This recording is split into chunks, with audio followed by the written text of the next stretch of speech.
자, 전비법 매일 정리 노트 10문제에 대해서 정리하도록 합니다. 첫 번째, 전비기반시설은 뭐하지만 노후불량허점에 해당하는 무슨 주택이 밀집한 지역에서 주거환경을 개선하기 위한 사업을 무슨 사업이란다? 재건축 사업이라 합니다. 그럼 재건축 사업의 특성, 첫 번째, 전비기반시설은 열악하다고 그랬습니까? 양호하다고 그랬습니까? 예, 아파트 단지 가봐라. 도로 상하수도 같은 전비기반시설은 양호하다. 그러나 노후불량 건축물에 해당하는 무슨 주택이? 단독주택, 공동주택. 바로 공동주택이 밀집한 지역에서 주거환경을 개선하는 게 재건축 사업이죠. 두 번째, 주거환경 개선 사업 및 무슨 사업의 경우에만 토지 등 소유자란 누굴 말한다? 전비구역에 위치한 토지 또는 건축물의 소유자 또는 그 지상권자를 말한다라고 했었죠. 자, 이게 무슨 사업이죠? 주거환경 개선 사업하고 또 하나 재건축입니까? 재개발입니까? 재개발 사업이었었죠. 그럼 재건축 사업은 어떻게 됐었죠? 전비구역에 위치하는 건축물 및 부속토지 소유자를 재건축에서는 토지등 소유자로 부른다. 그거랑 구분해서 정확하게 기억합니다. 세 번째, 사업 시행자가 전비구역에서 전비기반시설 및 공동이용소를 새로 설치하거나 확대하고 토지 등 소유자는 뭐만 한단다? 스스로 주택을 보전, 정비하거나 개량하는 이런 방법을 뭐라고 한댔죠? 이런 방법은 무슨 사업의 시행법이죠? 이거 무슨 사업에 있었습니까? 주거환경 개선 사업에 있었죠. 이건 주거환경 개선 사업에 그중에 첫 번째 거 현자죠. 현수는 환관이라 혼이 나지 못한다. 현수, 환관, 혼 중에 현자, 현지 개량 방법. 바로 이게 주거환경 개선 사업의 현지 개량 방법에 해당하는 것이다. 뭐야? 현지 개량 방법에 해당하는 겁니다.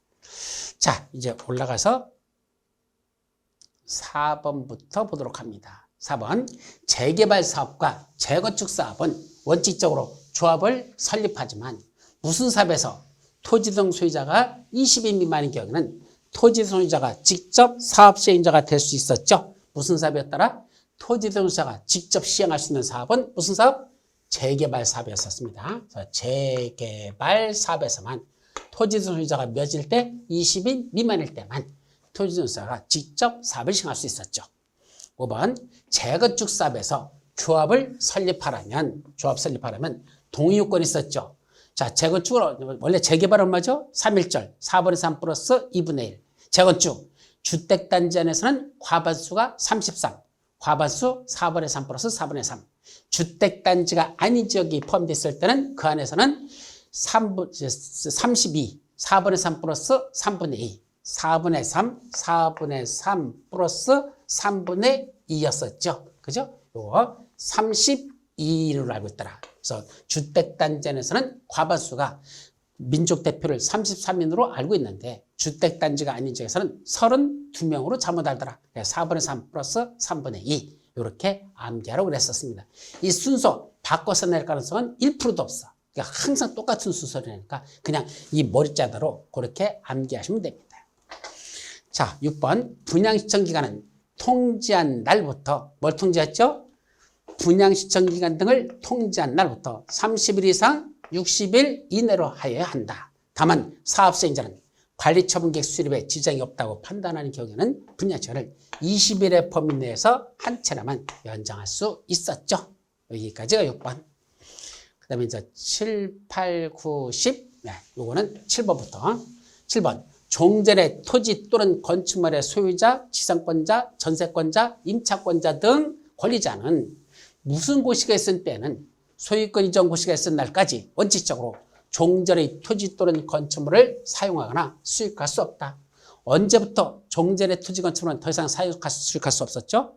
경축 관리처분계획 인가가 나면 그 이후부터는 다 이제 보따리 싸고 나가라 그랬죠? 사용 수익할 수 없다. 즉 관리처분 계획의 관리처분계획 인가의 고시가 있을 때라고 해야 되겠죠. 관리처분계획 인가의 고시가 있으면 소유권 이전 고시가 있을 날까지는 원칙적으로 종전의 토지 건축물을 사용수익할 수 없죠. 다만 예외적으로 사용수익해도 되는 경우 두 가지 있었죠. 첫째, 사업 시행자가 동의하는 경우. 너 아직 안 나가도 돼. 동의하면 안 나가도 되죠. 또 하나, 손실부 상에 관한 협의가 완료되지 않았을 때, 아직 보상비 다 안 줬을 때, 그때는 안 나가도 좋다라고 했었어요. 8번, 대지 또는 건축물을 분양받을 자는 무수가 있는 날에 다음 날에 있는 날에 그 대지 또는 건축물에 대한 소유권을 취득한다. 언제부터 분양받은 대지 건축물에 대한 소유권을 취득하죠? 소유권 이전 고시가 있은 날의 다음 날. 소유권 이전 고시가 있은 날의 다음 날. 아주 중요한 내용이라고 그랬죠. 9번째, 조합장은 소유권 이전 고시가 있은 날부터 몇 년 이내에 조합 해산에 의한 총회를 소집하라. 언제까지 그랬죠? 1년 내에 총회를 소집하라. 안 하면 그 안에 있는 조합원들이 다시 5분의 3개 요구로 소집된 총회에서 그때는 조합 해산을 결의할 수도 있다 그랬죠? 그러다 보면 시장원수가 조합설이 민감해진 걸 취소할 수도 있다 그랬죠? 그런 절차들이 있어요.